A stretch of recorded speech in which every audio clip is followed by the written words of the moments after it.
चाचा शिवपाल भी नाराज हो रहे हैं और तमाम लोग की योगी सरकार मिलजुल कर करनी सेना का इस्तेमाल कर सांसदों पर, कार्यकर्ताओं पर हमला करवा रही है, उनको ख़त्म करना चाहती है। क्या ये आरोप ठीक है? देखिए, मूल रूप से करनी सेना राजस्थान की है, ठीक है, लेकिन उत्तर प्रदेश में जो करनी सेना आई है उसमें समाज के लफंगे, उचक्के, चोर, पॉकेटमार, इन सारे लोगों को जुटा करके वो भीड़ जुटाई गई है। और यह बताइए, लोकतंत्र में सबको बोलने का अधिकार है। एक संगठन पे ऐसा आरोप कैसे लगा सकते हैं आप? मैं डंके की चोट पर कहना चाहता हूँ, बहुत मासूम लोग हैं, उनके आस्था का सवाल है। आपको बताऊं, उन मासूम लोगों को गुमराह किया जा रहा है। ये मासूम लोग कैसे हैं? सर, आप पे एफआईआर दर्ज होगा, इस तरह का आरोप लगाएंगे? क्या सबूत है कि उसमें लफंगे लोग हैं? सच कहना अगर बगावत है तो समझो हम भी बाकी हैं। सच कहने से अगर किसी का अपमान होता तो मैं सच बोलूंगा। और आप बताइए ना, अगर मासूम लोग हैं तो हाथ में लाठी रहेगा? नहीं, अगर आप सच बोलते हैं, अगर आप इतने कद्दावर हैं तो फिर बोलिए ना राम जी के खिलाफ। क्या उन्होंने गलत नहीं बोला रंगा संगा को लेकर? राम जी को? राम जी सुमन? हाँ। अब आपको बताऊं, क्या आज वर्तमान स्थिति की आप बात नहीं करिएगा, आप 2000, 3000, 4 साल पहले की बात करिएगा। जब 4000 साल की बात करिएगा, ये इसके लिए आप सरकार में नहीं आए हो।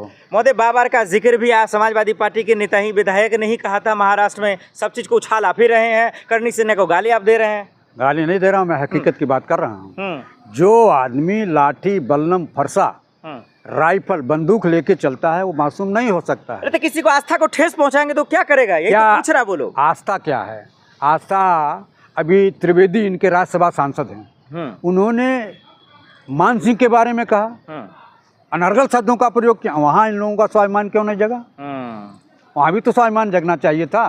राणा सांगा के बारे में आपका स्वाभिमान जग रहा है, और भारतीय जनता पार्टी का राज्यसभा का सांसद चाचा शिवपाल कह रहे हैं कि ये करनी सेना ये आतंकवादी संगठन है। ये क्या है? ये निश्चित रूप से अगर हथियारों का प्रयोग किया जाता है तो आतंकवादी ही कहा जाएगा, क्योंकि हथियारों का प्रयोग महात्मा गांधी की हत्या में भी किया था। और देश का पहला आतंकवादी नाथूराम गोडसे है। जहाँ भी हथियार का प्रयोग होगा अनर्गल शब्दों में, वहाँ निश्चित रूप इन लोगों को क्यों नहीं सीमा पर भेजा जा रहा है? ये लोग तो बड़े काबिल हैं ना।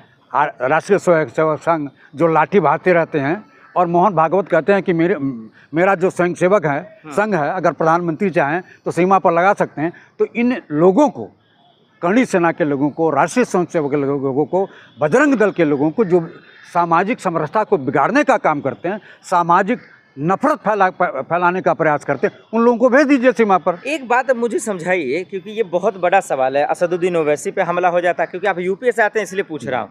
कभी दरअसल जो है इसकी बात कर लीजिए, अरे भीम आर्मी के चीफ की बात कर लीजिए, उन पे हमला हो जाता है, चंद्रशेखर जी पे। उसके बाद बात कर लीजिए आप, मौर्य जी पे हमला हो जाता है।